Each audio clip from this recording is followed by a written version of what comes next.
Bismillahirrahmanirrahim. Esselamualeyküm değerli izleyiciler. Ekonomik Boyut programıyla yine sizlerle birlikteyiz. Değerli hocam, ekonomist Sinan Bayraktar'la beraber ekonominin gündemine dair gelişmeleri sizlere aktarmaya çalışacağız inşallah diyelim. Ve hemen hocama dönmek istiyorum. Hocam hoş geldiniz. Merhaba, hayırlı işler, hayırlı haftalar. Nasılsınız, iyisinizdir inşallah. Hamdolsun, şükürler olsun. Allah da malum ekonominin içinde yorulmaya devam ediyoruz. Eyvallah. Hocam, genel bir klişemizle başlayalım isterseniz. Geçen haftadan bu yana haftalık değerlendirme yapacak olursanız gündemde neler oldu ekonomiye dair, neler gelişti? Buyurun. Evet, haftalık tabii baktığımız zaman yine Türkiye'nin ekonomik yapısında, mevcut yapısında gene ekonomi birinci planda geliyor. Siyasi tartışmalar onlarla beraber yürüyor. O siyasi tartışmalarla şekillenen ekonomik veriler var ama şu aralar fiyat artışları durgun bir şekilde yaz aylarının verdiği bir sistemle devam ediyor. Turizm çok hareketli. Turizme baktığınız zaman aşırı bir hareket var turizmde. Türkiye'ye yönelik turizm hareketleri yüksek. Petrol fiyatlarındaki hafif çöküşmeler sanki biraz gerilemeye doğru gittiğini gösterecek bize önümüzdeki günlerde. Küçük küçük indirimler yapılıyor. Küçük indirimlerle, yani küçük 1 lira indirim yapılıyor. Ve dolayısıyla petrolde ki bu moral düzeltici düşmeler, savaştan kaynaklanan bazı değerleri de hafifletebilecek. Yani orada haftalık baktığımız zaman ana gündem olarak böyle bir durgun bir hareket izliyoruz. Bayramdan çıktıktan sonraki dönemleri yaşıyoruz. Yani bir yerde turizm ayları ve hareketsizlik var. Ama Türkiye'de tabii yüksek fiyat artışları yine devam ediyor. Durmuyor. Yani zam kelimesi artık hayatımıza literatür olarak iyice yerleşti. Girdi. Yani bundan kurtuluşumuz yok. Zam mı geldi? Zam geldi. Gelecek mi? Gelmeyecek mi? Gidelim alalım. Zam gelecek endişeleri haftalık olarak hep devam etti. Edecek de. Yüksek fiyat artışları var Türkiye'de. Türkiye'de bu fiyatlar artık can acıtıyor gerçekten. Yani erişilemez, ulaşılamaz fiyatlar noktasına doğru gittik. Hafta boyutlarında çok fazla siyasi tartışma yok ama bir bölümümüzde değineceğiz. Türkiye'nin bu tahıl anlaşması konusundaki öncülüğü ve İstanbul'da gerçekleşen toplantı sonunda, İran'da gerçekleşen de İstanbul'da merkez edilen bir toplantı. Dolayısıyla burada önemli bir açılım yaptı Türkiye. Uluslararası boyutta da ses getiren bir toplantıydı bu. Bu anlaşmanın sonuçlarını önümüzdeki günlerde yaşayacağız. Haftaya damgasını o vurdu. Bir yerde basını çok meşgul etti bir şekilde. Ama tabii siyasiler yine meydanda konuşuyorlar. Herkes seçimlere doğru hazırlanıyor. Türkiye seçim takvimine girdi neredeyse. Yani bir yıl var ama baktığımızda seçim takviminde Türkiye. Önemli söyleşiler geliyor. Bu arada tabii EYT'nin biraz daha fazla sık konuşulduğunu görüyorsunuz. Erken emeklilikle ilgili. Erken yaşta emeklilik talep edenlerin bu sistemi biraz da öne getirildiğini göreceğiz. Yıl sonu diyor hükümet ama Merkez Bankası'nın işte faizi pas geçmesi yine o var. Onun hareketlerini de göreceğiz. Haftalık çok fazla yoğun hareket yok ekonomide. Dolayısıyla biraz rahat geçirdik sanki haftayı. Öyle görünüyor. Peki hocam, ikinci olarak Merkez Bankası'nın biraz önce söylediğiniz gibi hareketlerinden bahsettiniz. Evet. Faiz de yine sabit. Bizimkiler tabii faiz konusunda Merkez Bankası enflasyon hedeflemesinde faizi sabit tutuyor. Böyle bir kriter içine girdi. Devam ediyor. O tartışmalara artık çok girmiyoruz. Merkez Bankası hareketlerinde stabil oldu. Sabitleştirdiler onu. Evet. Merkez Bankası diyor ki ben faizi arttırmayacağım. Bir taraf diyor ki faizi arttırmazsan kurlar artar. Ama kurlar da 17-45 dolar seviyelerinde, euro işte 18 seviyelerinde neredeyse böyle bir seyrediyor. Peki hocam, faizi arttırmadığında enflasyon daha çok yükselmez mi? Faizi arttırmadığında enflasyon yükselmez mi sorusunu şeyle beraber soruyorsun arada. Kurla beraber. Kurlar artar. Tabii. Faizi arttırırsa kur düşer. Faizi biraz arttıralım, mevduat faizlerini yükseltelim. Enteresan bir şekilde. Mesela enflasyonu dengelemek için faiz artışı var. Bir de şundan dolayı söylüyorum, yanlış anlaşılmasın. Diyelim ki faiz enflasyona oranla bayağı düşük şu an baktığımızda. Millette şu düşünce olabilir.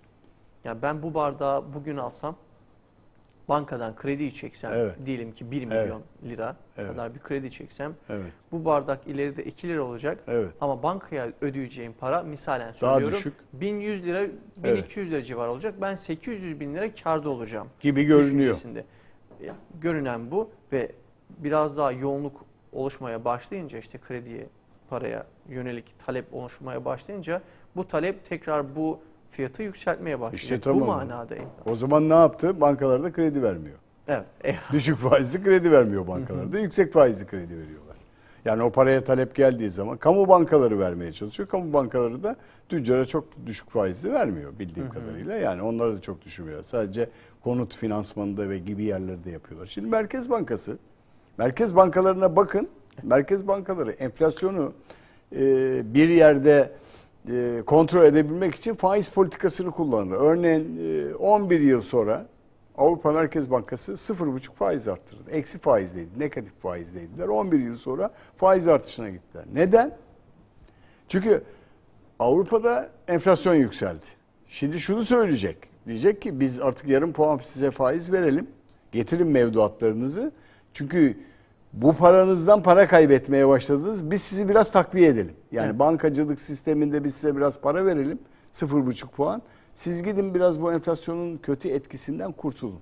Şimdi enflasyondan nasıl kurtulursunuz? Param değer kaybediyor benim. Niye değer kaybediyor paranız? Benim elimde mevcut Türk liram var.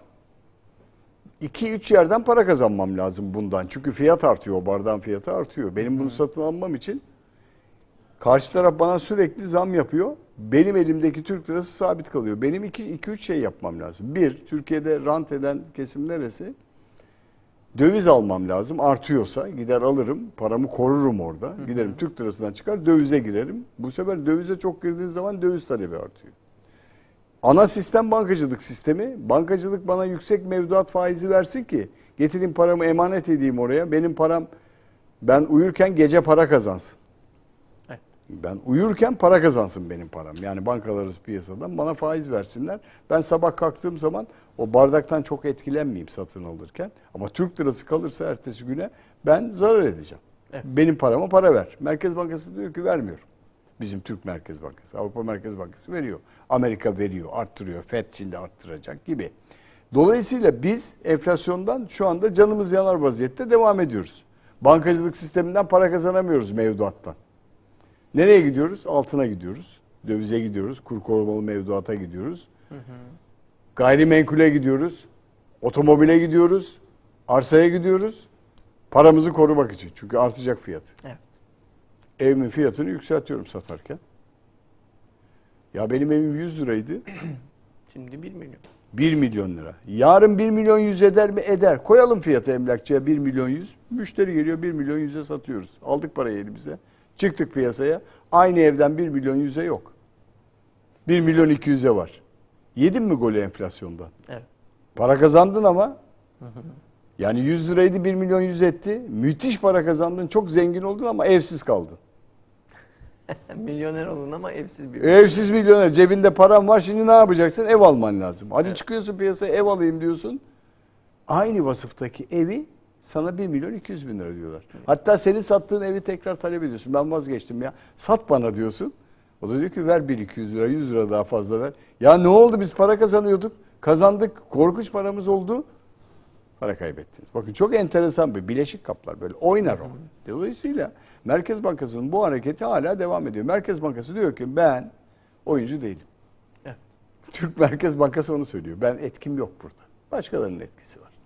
Ben sadece enflasyon politikasını ayarlarım. Faiz politikasına sabit duruyorum, dokunmuyorum. Finans piyasaları buna göre hareket etsinler diyor Merkez Bankası. Şimdi buradan hareket ettiğinizde, baktığınızda Merkez Bankası'nın çok aktif olmadığını görüyoruz. Dolayısıyla Merkez Bankası Türkiye'de şu anda çok fazla mevzu edilen bir banka değil. Çok fazla hareketleri yok. Ve dolayısıyla önemi mi yok? Hani ben şimdi konuşurken diyorum ki ya Merkez Bankası artık önemi mi yok Merkez Bankası'nın? Var tabii ki. Böyle bir şey söz konusu edildiğinde Merkez Bankası'nın düşük hareketler sağladığını görebiliyoruz. Her hafta beklenti o. Evet. arttırmayacak. Sabit, yani aylık yapıyor onu zaten. Herkes artık Sabit buna bırakacak göre gibi beklentileri var. Merkez Bankası'nın şekli bugün bu. Ama fiyatlar almış başını gidiyor. Evet. Peki hocam, biraz önce söylediğiniz gibi zam üstüne zam gelen ürünler, enerji sektöründeki artışlar, fiyat artışları olsun. Fiyatlar bir türlü kontrol edilemiyor. Ya da edilmiyor mu denilebilir. Hani serbest piyasada karışamadıkları için daha farklı. Fiyatların kontrolünü nasıl ele alabilirler? Yani bu İşte hep konuştuğumuz konu ya Ahmet. Geçen gün Pergel programında da onu konuştuk. Yani evet. Özkan Hoca dedi ki can yakıyor mu? Can yakıyor. Gerçekten can yakıyor. Yani bir şeye gittiğiniz zaman ya bu da olur mu diyorsunuz. Hakikaten çok korkuyor. Ben de tüketiciyim, sen de tüketicisin.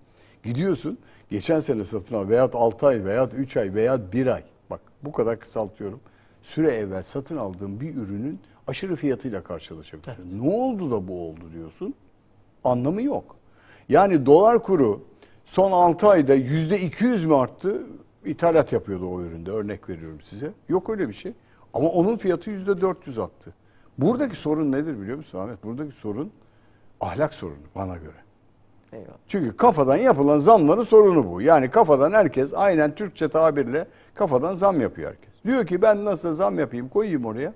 Birileri gelip bunları satın alacak. Enteresan bir şekilde birileri gelip satın alacak. İktisadın ana teorisi.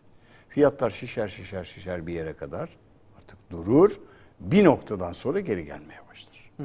Burada mecburi yaşanan bir değer vardır. Satın alma değeri bir noktadan sonra bitecek. Kredi kartıyla yaşarsınız.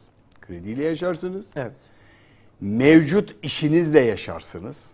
Bakın tehlikeli boyutları fiyatlar kontrol edilemediği zaman, fiyat kontrol edilemediği zaman aşırı tamam para kazanıyorum. Tüccar para kazanır. Alsatçı para kazanır. Siz maaşınızla onu alırsınız. Bir noktada durmaya başladığı zaman çalıştığınız yer şunu söyler. Ben satamıyorum. Satışlarım durmaya başladı. Bu fiyatlardan mal satamayacağız. Bu fiyatlardan üretemeyeceğiz. 150 kişi çalışıyordu, 50 kişi işten çıkarıyor. Evet. 50 kişi satın alma pozisyonundan çıkar, maaş alamaz, harcayamaz pozisyonuna geçer. Dolayısıyla fiyatlar geri gelmeye başlar. Şimdi Türkiye önümüzdeki dönemlerde onu yaşayacağız. Bu yaz aylarını geçeceğiz. Ondan sonra. Yani bugün evet tatile gidenlerin sayısında artış var bakıldığı zaman. Eski satın almalardan kaynaklanan turizm var. Eski satın almadan kaynaklanan ellerindeki bir takım enflasyondan kazanılan fonları harcama var. İşten çıkarılanların tazminatını harcaması var. Evet. Var. Bir şeyler var. Onlar bittiği zaman artık satın alma durur. O da fiyat artışlarıyla beraber stagflasyon dediğimiz iktisattaki hep konuştuğumuz şey durgunluğa gider. Sonra fiyatlar bu seviyeye geldiği zaman ondan sonra fiyatlar satın alma şuraya doğru çıkarken burada durur. Satın alma durmaya başladığı zaman fiyatlar genel seviyesi aşağı doğru, satın alma burada durur. Alamaz, bu da aşağı doğru iner. Bu aşağı iner, bu aşağı iner, bu aşağı iner. Aşağı dip noktalarda bir yerde karşılaşacağı fiyat düzeyi vardır. O fiyat düzeyine geldiği zaman tekrar satın alma başlar. Ama iş hayatı çok tehlikelidir. Yani eğer tüccar, üretici ürettiğini satamaz pozisyona gelirse, satamadığı zaman işsizlik başlarsa, resesyona girerse, ülke büyümesi durur. İşsizlik geldiği zaman konforlar bozulur, rahatsızlık sokağa yansır. İşin tehlikeli boyutu o fiyat kontrolü. Fiyatı nasıl kontrol edeceğiz peki? İşte hep söylediğimiz bir şey vardır. Yani iktisatta ana teorilerden biridir. Devlet ne kadar etkili olsun? Devlet ne kadar devreye girsin? Fiyatı kim kontrol etsin? Fiyatı kontrol eden sistem denetleyici mi yoksa ezici sistem mi olsun? Ona bakmak lazım. Şimdi fiyat kontrolü dediğiniz zaman neyi kontrol edeceğiniz çok önemli. Bugün devlet büyük oranda üretici değil. Devlet sadece şunu yapıyor. Enerjinin fiyatını ben belirlerim. Evet. Şeyin fiyatını ben belirlerim. Ana kalem. Elektriğin, işte doğalgazın, sizin üretimde kullandığınız ana şeyleri ben belirlerim. Kurlar kendi kendini belirler. Diğer şeyler kendi satın alma değerleriyle oluşur. Ben bunlara müdahale etmem. Hani devlet diyor ya, fahiş fiyat var. fahiş fiyatı kontrol edelim falan diyor devlet. Fahiş fiyatta şikayet edin falan diyor. Çok geçerli değil. Evet. Bak döverim ha diyor devlet arada bir. Fakat kimseyi dövemiyor. 2-3 kişiye ceza veriyorlar. Hani büyük market zincirlerine bir ceza verdi, hatırlıyorsunuz değil mi? Hatırlıyorum hocam. Konuştuk burada. Çözüldü mü?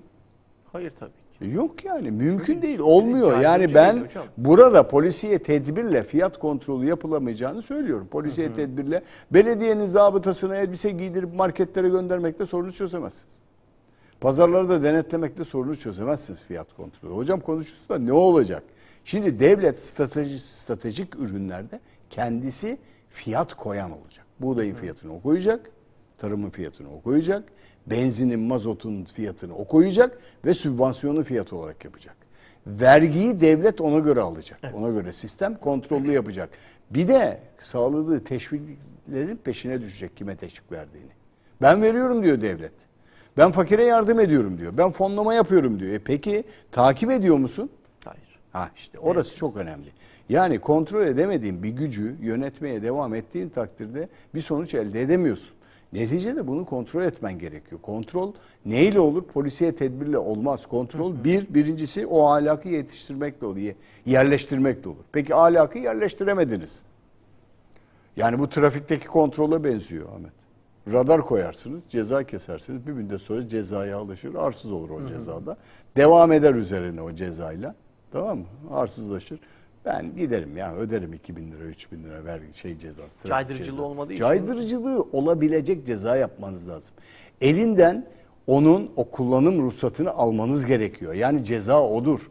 Bir kez daha ticarette uğraşamayacak vaziyete gelmesi gerekiyor. Tekrar oyuncu olamayacak. Sağ kenarını aldınız. Çık oyundan dediniz.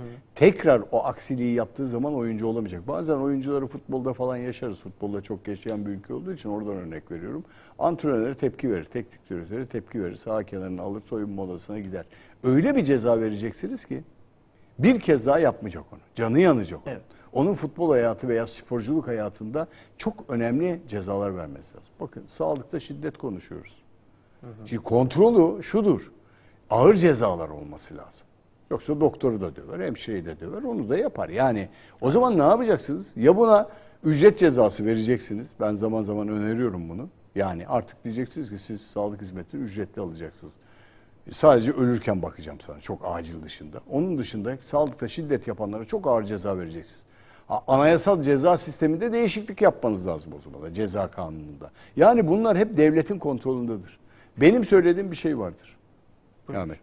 Devlet, hükümet, otorite, güç, kontrolü elinde tuttuğu zaman hiçbir şey illegaliteye dönmez. Kendisi aracı olduğu zaman illegaliteye döner. Yani devletin yetkilisi de elindeki mührü çok dikkatli kullanması lazım. Fiyat kontrolü orada önemlidir.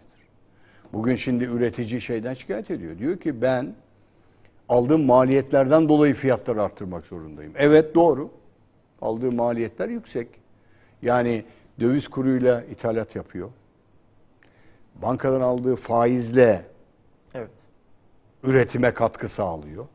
Ödediği yüksek vergiyle örneğin maliyetlerini arttırıyor. Tabii maliyet artık. İşte üretici fiyat enflasyonu en yüksek ülkelerden biriyiz biz. Maalesef. Dolayısıyla bunun kontrolünü yapabilmek için devletin otoritesinin çok güçlü olması lazım. Bakın hep konuştuk, hep konuşuyoruz. Dilimize pelesenk oldu. Hal yasası. Sebze meyvenin fiyatını kontrol edemiyorsunuz. Hala pazara yüksek geliyor. Yani bu ülkede eğer 30 liraya domates satılıyorsa bunun baş müsebbimi bu fiyatları denetlemeyen yetkili organlar ve kurumlar, Odalar Birliği, işte tarım zirai kooperatifleri, ithalatçılar, ihracatçılar, aracılar, köylü değil. Evet. Ziraatçı değil baş sebebi. Siz şimdi 30 liralık mazotla o domatesi Antalya'dan İstanbul'a taşırsanız o domatesin kilosu 30 liraya gelir. Evet. 30 liralık mazotla taşıyorsunuz onu çünkü. 5 liralık mazot vermeniz lazım.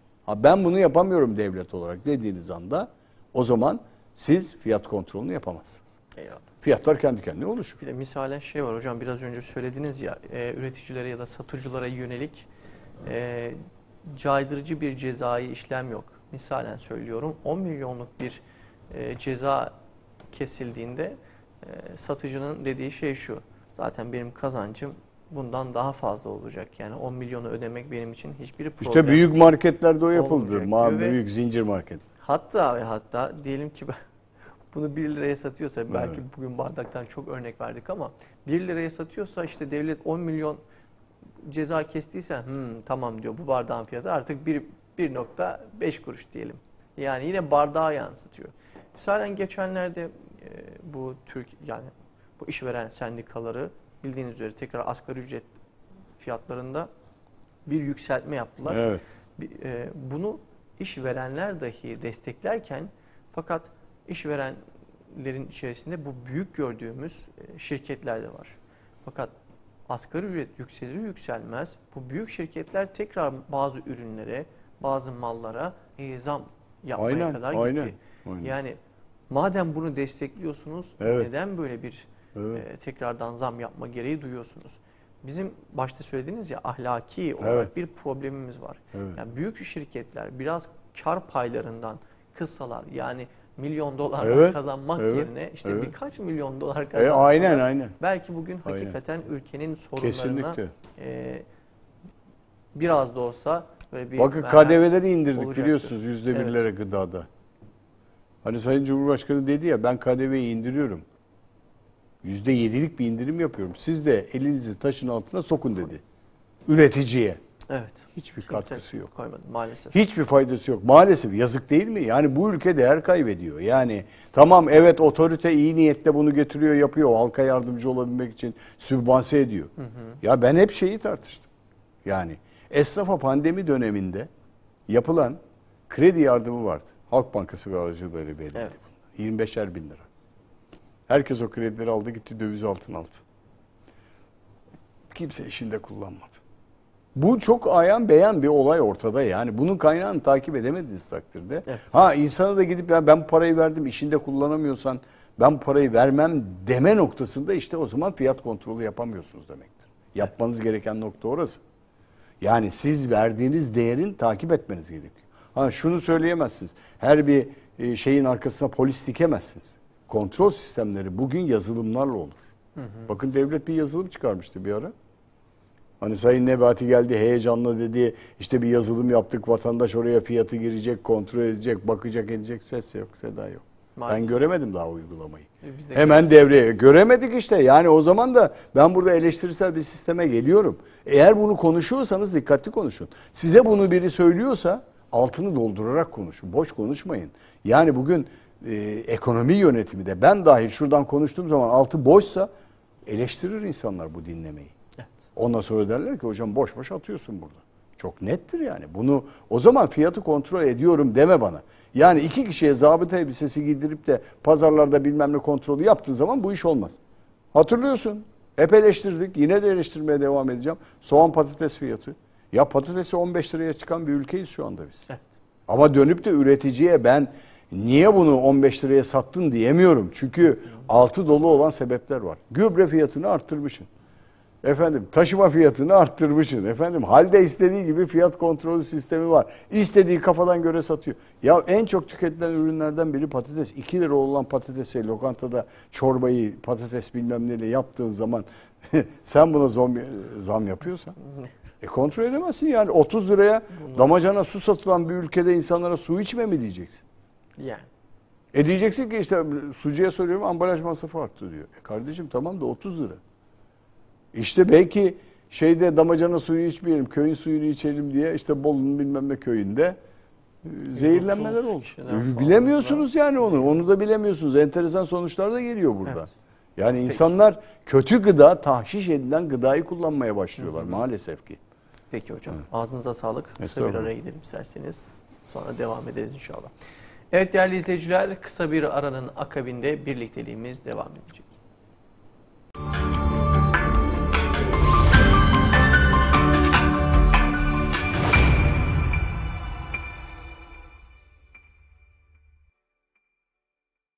Evet değerli izleyiciler, kaldığımız yerden devam ediyoruz. İlk bölümde haftalık genel değerlendirme, Merkez Bankası'nın hareketi ve fiyat kontrolünü konuşmuştuk. Bu bölümde ise Türkiye'deki yapılan tahıl koridoru antlaşması, gıda fiyatları ve enflasyondaki etkileri değerli hocam Sinan Bayraktar'la beraber inşallah konuşacağız. Evet hocam, ilk olarak bu tahıl koridoru, buğday koridoru dediğimiz koridor dünyada ses getiren bir antlaşmaydı. Bu antlaşmayla beraber Türkiye'nin kazancı ne olur? Bize getirisi nedir? Dünyaya da getirisi nedir? Şimdi şeye bakmak lazım Ahmet. Burada yani buğdayın ne kadar kritik bir önem haiz ettiğini dikkatle yorumlamak gerekiyor. Çünkü dünyada 2022-23 sezonunda buğday üretimi tahminen 775 milyon ton gibi hesaplanan. Burada oyuncular kim? Onları da görürsek o zaman biraz daha soruna belki öyle yaklaşabiliriz. Oyuncular içinde üreten ve tüketeni de iyi görmek lazım. Şimdi dünyada bu kadar buğday üretim yapılıyorsa ki tahminen özellikle bir rapor geçmişti elimde 4 milyon ton da azalacak 2023'te. 4 milyon ton gibi de genelde bir azalma var. Yani 700-800 milyon tona yakın üretim olması gerekiyor tahminen. 4 milyon ton da aşağı gelecek rekolte. Şimdi dünyada en çok üreten ülkeler kim? Çin üretiyor. İşte 130 milyon ton gibi. Kişi başı tüketimi de kilogramda 94'tür Çin'in. O verilerle hareket edeceğim. Hindistan 100 milyon ton gibi üretiyor. Peşine Rusya geliyor 72 milyon ton ve hemen ekleniyor Ukrayna falan geliyor. Amerika Birleşik Devletleri var. Dünyanın en çok buğday üreten ülkeleri bunlar. Evet. Tabii bu savaş gelince bunların hem biçilmesi, ekilmesi de ayrıca dert oldu o savaş sürecinde. Pandemide zaten bir sıkıntıydı. Bir de bunun dağıtımı liman Odessa ve o Ukrayna limanları Rusya'nın ablukası altında. Her an o gemi hareketinde bu Ukrayna'da mayın döşedi oralara. Evet. Rus gemileri girmesin limana diye. Ve dolayısıyla buğday nakli gemilerle yapılacak. Çıkış yapılamadı. Kaldı. Burada en çok etkilenen kim ve fiyatlar neden artıyor? Şimdi bir iktisadın ana teorisinde de arz talep dengesiyle oluştuğu için fiyatlar varsa elinizde malınız bolsa fiyatı düşük olur. Azsa fiyatı yüksek olur. Petroldeki gibi. Petrol üretici ülkeler ne yapıyorlar? Çok üretim yapıyorlar, fiyat düşüyor. Az üretim yaptıklarında, kıstıklarında az olan talebe yüksek talep gelince arz az, talep yüksekse fiyat yukarı doğru gidiyor. Buğday da aynı şekilde. Sevkiyat yapılamadı, verilemedi, gönderilemedi. Hala da öyle. Evet. Kim etkilendi? Buğday ekemeyen, buğdayı alamayan, almaya gücü olmayan, yardımlarla büyüyen Afrika ülkeleri. Maalesef. Kuraklık var. Tarlalarında buğday yetişmiyor ve en çok ihtiyaç duydukları şey tahıl, buğdayda dahil olmak üzere ekmek. İnsanların en çok karnını doyuran en önemli gıdası buğday ve türevlerinden üretilen ürünler. Dolayısıyla Afrika günde 40 milyon kişi açlık sınırının altında imtihanla baş başa kaldılar. Zaten maddi olarak fonlar var, yardım ediyor. Dünya Gıda Örgütü bunlara yardım ediyor, veriyorlar. Ancak para da olsa buğday yok. Nerede? Rusya ve Ukrayna'da. 75 milyon ton üreten Rusya buğdayı çıkarttırmıyor. Kendisi vermiyor. Amerikan ambargosu geldi ve dolayısıyla Afrika ülkeleri açlıkla baş başa kaldılar ve fiyatlar gittikçe yukarıya işte 6,5-7 liraya ekmek yersiniz. Pasta ürünlerinde dünyanın parasını ödersiniz. Hadi pasta yemeyin, ekmek yiyin. Ama Türkiye'de tarımda buğdayla yaşayan, buğday fiyatlarıyla haşır neşir olan bir ülke. Dolayısıyla buğday koridoru bizim için çok önemli. Sayın Cumhurbaşkanı önce hem siyasi hem insani nedenlerle biraz daha olaya farklı baktı. Uzun süredir de uğraşıyor buna. Kendisi iki ülkeyle de çok iyi görüşen bir lider olduğu için Rusya ve Ukrayna ile bu arada bu sorunun çözümü için İran'da toplanılması da dünyada buğday koridoru açısından bir ses getiren bir siyasi eylem oldu. Evet. Ekonomik hareketleri etkiledi. Fiyatları dengeledi. Bir yerde buğday fiyatları düştü. Petrol fiyatlarında önemli bir açılım yaptı. Hatta Bazı ajanslar ve bazı haber kaynakları, yorumcular da eğer Ukrayna-Rusya savaşı biterse Sayın Erdoğan bunu sonlandırır gibilerinden görüşe geldiler. İran da büyük bir oyuncu. Enerji konusunda büyük bir ülke olduğundan. Özellikle bunun siyasi olaylarının peşinde Amerika Birleşik Devletleri Başkanı'nın Orta Doğu gezisiyle hemen akabinde bunun yapılması dünyada da böyle bir aracılığa ses getirdi ve Sayın Erdoğan'ın siyasi çıktılarında önemli bir yere getirdi bunu ve İstanbul bu konuda tahıl koridoru konusunda önemli bir kent haline getirildi. Faydaları ne olacak bize? Türkiye yapılan anlaşmalarda aldığımız bilgilere göre, yani biraz onlar gizli, Türkiye belki bu buğdaydan daha ucuz satın alacak. Yani komisyon gibi değil de bu buğdayı bu aracılıktan dolayı, bu gemilerin geçişinden dolayı İstanbul'da daha ucuz fiyatla buğday %1, %2 gibi daha ucuz satın alabilecek. Artı büyük bir ticari hacim başlayacak İstanbul üzerine, boğazlardan geçiş. Gemi geçiş ücretleri de dahil olmak üzere buradaki dağıtımın yapılmasından buradaki dağıtıcı nakliye firmaları çok önemli gelir elde edecekler bu buğday dağıtımından. Gemiler ciddi şekilde dolu olarak gelecek ve Türk gemileri de var bu işin içinde. Ve Türkiye'nin bu çabasının dünyaya önemli bir ses getirdiğini görüyoruz. Türkiye'ye önemli çıktıları olacaktır bunun. Şey açısından da, turizm açısından da buğday koridoru bizim için önemli. Şöyle önemli. Yani Türkiye biraz daha güvenilir ülke konumunda, biz Türkiye ile ticaretimizi biraz daha yapabiliriz konusunda böyle bir düşünce de olabilir. Bazı yorumcular buna da getiriyorlar. Türkiye işte bazı konularda kötü, ekonomide kötü ama bu tip liderlik işlerinde biraz daha iyi olacak. Türkiye'nin başının belası maalesef ki birazdan da onu konuşacağız. Gıda fiyatlarıyla beraber enflasyonist etkileri. Evet. Türkiye'nin en büyük başının belası o. Ama bu anlaşma Türkiye açısından iyidir. Hem moral açısından iyidir, hem dünya açısından iyidir. Hakikaten gerçekten de Afrika ülkelerinde yani açlığın kıymetini onlar biliyorlar. Biz bilmiyoruz. Biz ekmeğin kıymetini bilmiyoruz. Maalesef ki bilmiyoruz. Yani suyun kıymetini de onlar biliyor. Bir bardak suyun değerini onlar biliyorlar. Biz onu bilmediğimiz için çok yorumlayamıyoruz. Özellikle genç arkadaşlara diyorum ki hani bazen aç kalmak gerekir. Nasıl aç kalmak gerekir? İşte Allah'ın verdiği emirlerden biri de oruç tutmaktır ya. Oruç insana açlığın kıymetini öğretir. O malın değerini öğrenirsin. Bir saniyede nasıl aç kalabileceğini, bir saniye sonra bozup bozulmayacağını orucunda oradan kıymetini anlıyorsun onun. Bu çok ekonomik bir değerdir. Yani vücudun ekonomisi için gereklidir. Tasarrufu için, özellikle kullanım açısından. Vücudun, hücrelerin yenilenmesi. Oruçtan, konumuz oruç değil ama oraya getirdim. Yani bir bardak suyun, bir teneke buğdayın değeri bugün için de değerli, yarın daha da değerli olacak. Bu koridorun açılması Türkiye'ye önemli katkılar sağlar. Gemi trafiğinin açılması katkılar sağlar. O gemilerden kazanç, Türkiye, İstanbul üzerinden dağıtım yapılabileceğini Türkiye'deki lojistik firmalarına çok önemli ihracat kalemleri getirir. Önemli taşımacılık getirir. Türkiye üzerinden karayoluya yapılacak olan taşımacılıkta da bu buğday sevkiyatında buradaki diğer ülkelere gemilerin aktarılması, silolara aktarılması Türkiye'ye katkı sağlayacaktır. Önemli bir başarıdır. Umarım ki savaş inşallah bitsin ama hemen dün değil evvelsi gün Odessa limanına bomba attı Rusya. Evet. Sanki anlaşmanın hemen akabinde biz bunu zedeleyelim, yok sayalım gibilerinden bir bombaydı bu. Ama yok dediler, biz sadece silah dolu gemileri bulduk. Şimdi Rusya'nın da endişesi var. Buğday gemileri gider. Geriye tekrar buğday almaya gereken silahla dolu gelirse Türkiye'nin buradaki sorumluluğu çok yüksektir. Bizim radarlarımız gemilerin içinde hangi ürün olduğunu tespit eden radarlar. Eğer materyallerle dolu geliyorsa yakalanıyor bazen silahlarla ilgili. Eğer silah dolu gelirse Türkiye'ye sorumluluk verdiler bu konuda boğaz geçişlerinden. Dikkat edeceksin bu işe dediler herhalde o anlaşmalarda. Orası da Türkiye için önemli bir noktalardan biri.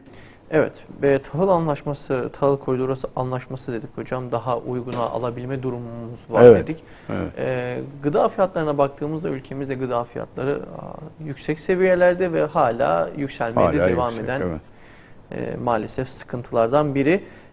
Bu tahıl koridoru gıda fiyatlarında bir etki eder mi? Mesela etmesi gerekir, işte onu söylüyorum. evet, Yani gıda biz biraz tabii durumu ne olacak? Şimdi dünyada bir anda o anlaşmayla beraber, Rusya'daki anlaşmayla beraber, işte bizim İstanbul Anlaşması'yla beraber hemen o gelişmelerin akabinde buğday fiyatları dünya borsalarında, New York, Chicago ve Çin borsalarında hemen fiyatları aşağı doğru gelmeye başladı. %2 gibi düşüklük var buğdayda, evet, genel anlamda. Ve dolayısıyla çok büyük etkisinin olması gerekir. Bizim fiyatlara yansır mı? Şimdi bizde problem orada. Yani ekmeğe biz 6,5 liradan 4 liraya indirebileceğiz. Sürebilecek miyiz? Var mı umudun?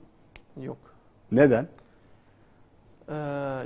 Yapacaklarını sanmıyorum hocam. Yani bizde maalesef ahlaki dedik ya en başta. İşine gelmiyor. Ahlaki bir problemimiz İşte tamam. var. Şimdi sorun orada. Türkiye'nin gıda fiyatlarında da diğer fiyatlarda da ana sorun ahlaki sorun. Dolar kurları %200 mü arttı? Hayır. Faizler %500 mü arttı? Hayır. Bir şeyler %1000 mi arttı? Hayır. Peki senin fiyatın %1000 niye artıyor? Nereden çıkardın bunu? Hocam biz sattığımızdan zarar ediyoruz. Tek kelimeyle. Çıkar maliyetlerini diyemiyorsun adama. Özel sektörün maliyetleri var. Bu evet, kendi maliyetleri hareket ediyor. Benim asgari ücret arttı, işçilik arttı, bilmem ne arttı falan bir sürü şeyler söyler size. O söyler. Evet.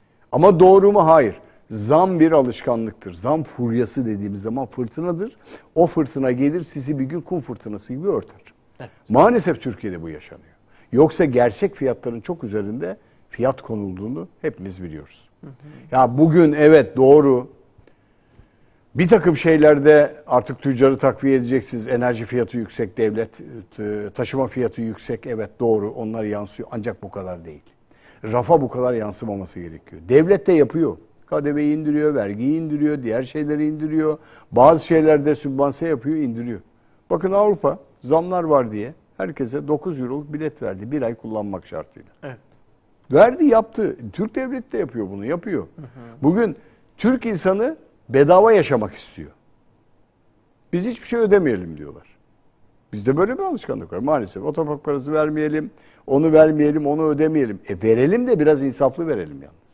Bakın geçenlerde ben aracımı bıraktım, otoparkı 20 liraya alıyordu, 30 lira yapmış. Niye 10 lira zam yaptınız dedim gülerek. Ne oldu dedim. İşletme maliyetlerimiz arttı dedi. Ya oradaki toprağın maliyeti mi arttı bir anda? Ne oldu? Adamın maliyeti artmıştır, kapıdaki adamın maliyeti. Asgari ücret verirken arttırmıştır. Ama 10 lira artmaz. Evet. Yani %10, %20 arttıramazsın bunu. Bir anda maliyeti yükseldi diyor. Bakın bu ihtiyari kafadan keyfi yapılan zamlardır. Gıdada da bu var. Aynı şekilde bu kadar maliyetler yok Ahmet. Yok yani. Bunların bu kadar yüksek maliyet olmadığını biliyorum. Olduğunu da zaten zannetmiyorum. Yani halk da biliyor bunu. Kafasına göre herkes kendi keyfine göre fiyatı koyuyor, oturtuyor ve devam ediyor. Şimdi burada işte ahlak sorunu var. Burada nasılsa gidiyor ya biz yapalım, rafa koyalım, satılıyor. Evet doğru, satılıyor, satın alma yapılıyor. Geçen hafta da konuştuk ya 20 liralık şeyi 60 lira yaptım, hiç kimse sormuyor. Pahalı diyen yok, satın alıyor. Evet. İki şey güdülüyor insanları. Bir, yarın zam gelecek, ben bunu satın alayım. Evet doğru. Bugün elektronik eşya satın almayın. Ertesi gün yüksek fiyat satın alacaksın. Burada mantık doğru şu. Döviz kurları ithal ediliyor. Almadığınız takdirde veyahut işte kur listesi, fiyat listesi dolar. Evet. Gidiyorsunuz adam ürünü çıkarıyor, karşınıza koyuyor ürünü. Alacağım mı? Alacağım diyorsunuz. Alıyor hesap makinesini. Hesaplıyor. 1 lira 20 kuruş dolardan alıyor. 1.20 çarpıyor. 17.46 diyor. Eşittir. İşte 17 lira 46 kuruş tuttu diyor. Veyahut 18-20 lira tuttu diyor. Ya dün 11 liraydı. Dün kur 14 liraydı diyor. Şimdi bunu söyleyebiliyor size. Hatta fiyatlarımız şuraya geçerli, şuraya kadar geçerli diye yazan işletmeler görüyorum. Artık. Yani bu bir ahlaki sorundan daha da öteye geçti. Enteresan.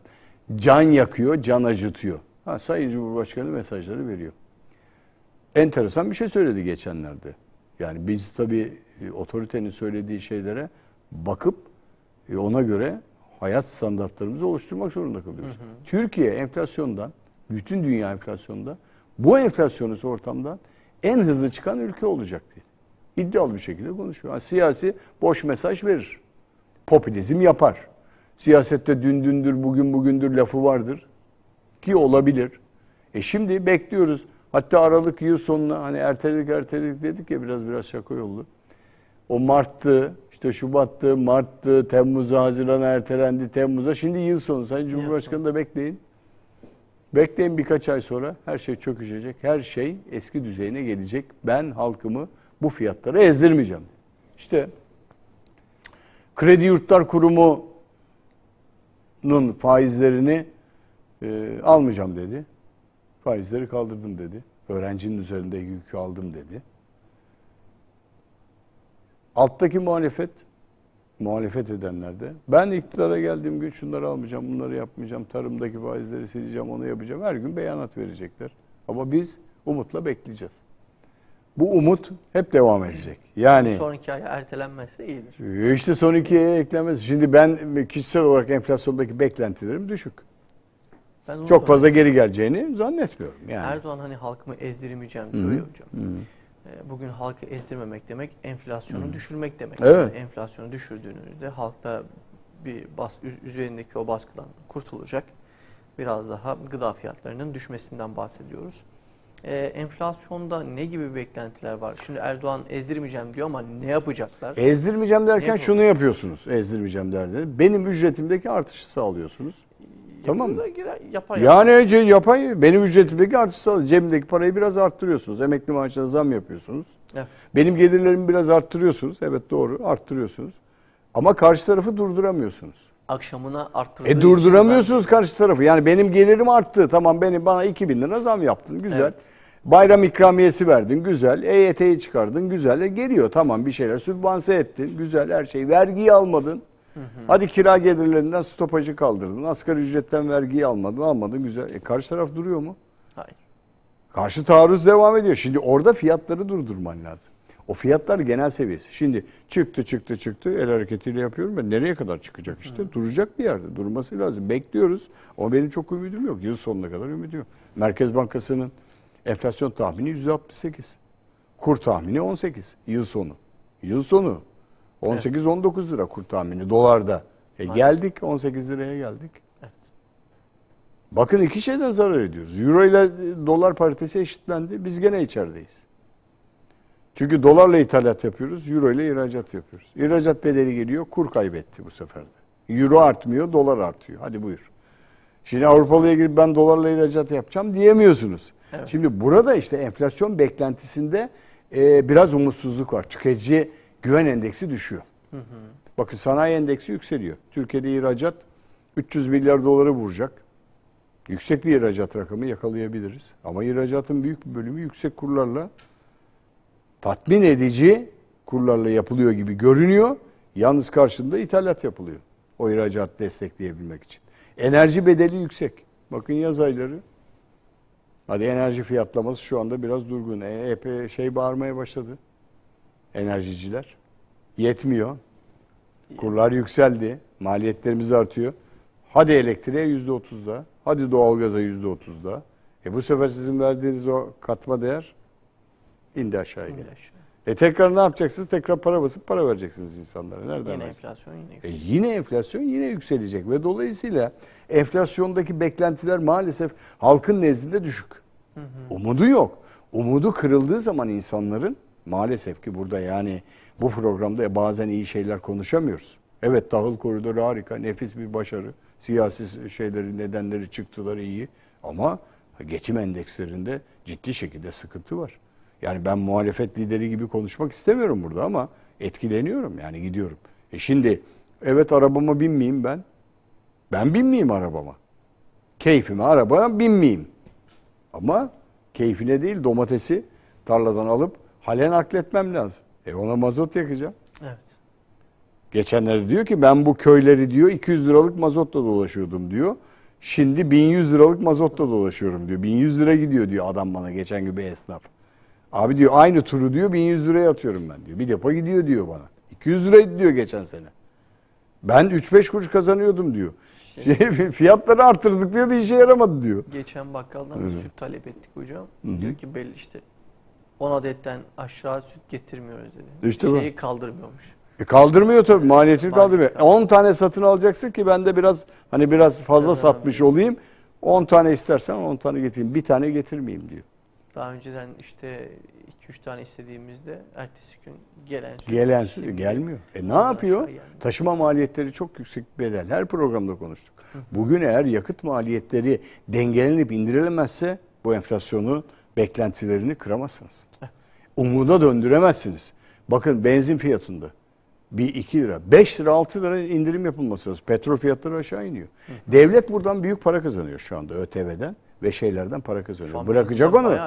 Bırakacak onu başka türlü. Yani şu anda şu andaki siyasi iktidar benim gördüğüm kadarıyla ayağına kurşun sıkıyor vaziyetine geliyor buradaki fiyatlamalarla. Bunun biraz daha siyasi olduğunu düşünüyorum. Bir de seçimler hazır yaklaşıyor ya hocam. Seçimler yaklaşmaya, yani seçimlerin sonuna doğru böyle bir indirimler yapılacak tabii ki yapılacak. Gelecek yani bir takım şeyler gelecek. Yani bir takım yani maalesef o için bazen halkı ezme gibi bir durum söz konusu. Bir takım nedenleri getirecekler, sebepleri koyacaklar. Bakın yıl sonunda EYT çıkacak, erken emekli. Bir sürü insan emekli olacak. Erkenden eline bir fonlama alacak, maaş alacak, ikinci iş bulacak, çalışacak, biraz gelirini arttıracak. Tabii bunlar yapılması gerekiyor. Şu da var.